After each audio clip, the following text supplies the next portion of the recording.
Benaïm, ce matin, direction Dubaï, Léa, où un nouveau restaurant va être entièrement dirigé par une IA. Et oui, ce restaurant va ouvrir ses portes en septembre à quelques pas du Burj Khalifa, en plein centre de Dubaï. Et son nom, c'est pas une blague, hein. Ce sera Woohoo. Il sera entièrement dirigé par une intelligence artificielle, un modèle de langage qui a été spécifiquement entraîné pour la restauration.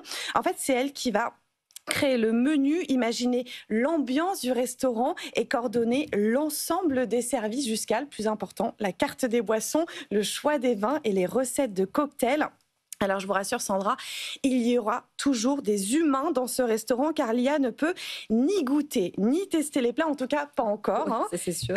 Et les serveurs, les cuisiniers, les barman seront eux bien en chair et en os, mais ils seront tous sous les ordres de cette IA. Par exemple en cuisine, c'est elle qui proposera des recettes grâce à ces algorithmes et les cuisiniers ajusteront ensuite les résultats. Et c'est pas tout, l'IA fera aussi office de directrice de salle. Elle organisera les services, les plannings, attribuera les postes et conseillera les équipes sur les plats à mettre en avant. Et puis l'IA sera aussi architecte. C'est elle qui a imaginé la décoration de la salle. Et puis même DJ, c'est elle qui mettra l'ambiance le soir. Quelle est la plus-value à mettre une IA comme ça dans un restaurant, Léa ? Alors, d'après les fondateurs, c'est pour apporter une touche d'originalité et surtout proposer des idées qu'un humain n'aurait peut-être jamais eues. Selon eux, l'objectif n'est absolument pas de reléguer les humains au second plan, au contraire.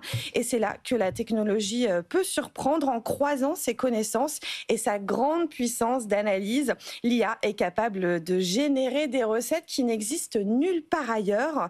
Et puis, autre ambition, l'objectif, c'est aussi de réduire le gaspillage alimentaire parce que l'IA est programmée pour intégrer dans ses plats des produits souvent mis de côté dans les cuisines traditionnelles, de quoi stimuler la créativité des cuisiniers tout en répondant aux enjeux environnementaux du secteur. Après, on ne va pas se mentir, Sandra, hein, pour l'instant, on n'a que les informations données par les fondateurs de ce concept. Donc, c'est difficile de se faire un avis. On va attendre le lancement du restaurant pour avoir les premiers retours. En tout cas, les ambitions, elles sont là. Les fondateurs prévoient déjà d'ouvrir d'autres établissements dans le même concept et peut-être même d'en faire des franchises. Hâte de voir ce que ça va donner. Je vois déjà des petits problèmes RH ou même de créativité dans la cuisine, mais effectivement, on verra ce que ça donne. Mais l'IA dans la restauration, c'est déjà utilisé finalement. Et oui, clairement, elle est déjà présente depuis des années. Vous savez, dans tous les logiciels qui aident les restaurateurs pour la gestion des stocks. Mais en cuisine, en fait, c'est tout récent. Les chefs qui s'en emparent se comptent encore sur les doigts de la main. C'est le cas, par exemple, de Grant Achatz. C'est une grande figure de la gastronomie expérimentale à Chicago. Et c'est pas n'importe qui. En 2015, il avait été président d'honneur du jury des Bocuse d'Or, l'un des concours culinaires les plus prestigieux au monde. Et dans son restaurant, il propose depuis quelques mois un menu de 9 plats entièrement créés par ChatGPT. Et dans une interview au New York Times, il déclarait, je cite, « Je veux que l'IA en fasse le plus possible tant qu'elle ne passe pas elle-même en cuisine. » Et il n'est pas seul. En France aussi, l'IA fait son chemin.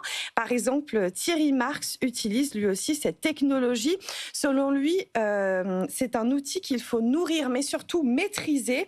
Avec l'IA, il espère pouvoir trouver un jour l'ingrédient de demain. C'est un aliment très ancien qu'on connaît déjà, mais qu'on a peut-être déjà oublié. Merci beaucoup Léa Benaïm.